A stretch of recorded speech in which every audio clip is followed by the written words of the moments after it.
Saan ka nauwi ko? Las Piñas. Ayan.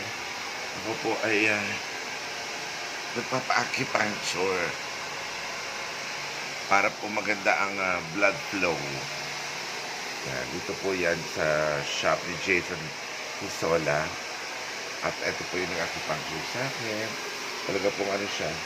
Inaral niya ito. At marami na po siya napagaling. At marami na rin po siya napaganda.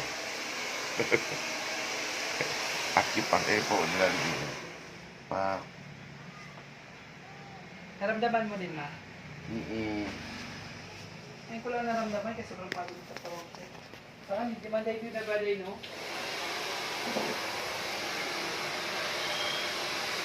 Huwag ka muna sir kumain ng maalat ha.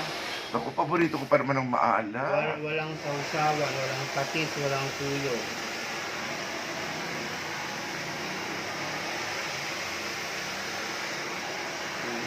Di pa naman ako makakain ng walang patis. Yan ang problema mo, kaya yung pangtog mo. Patis talaga. Wala lang patis. Oo, masarap.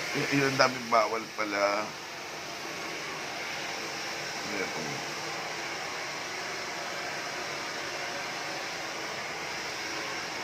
Problema ko kasi yung ano po, pamamanas po ng aking paa. Edema ang tawag po dyan ng mga doktor. Ang payo lang ng mga doktor sa akin ay itaas daw lagi ang paa.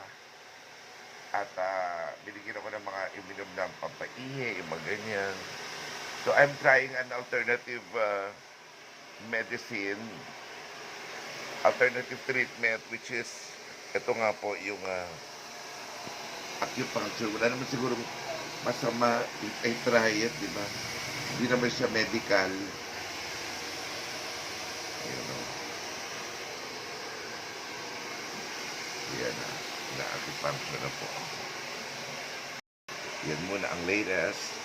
Mula po dito sa shop ni Jason Pisola. At kaya mga kapakpak, yan muna kayo. Hindi muna ako makakalipad for the meantime.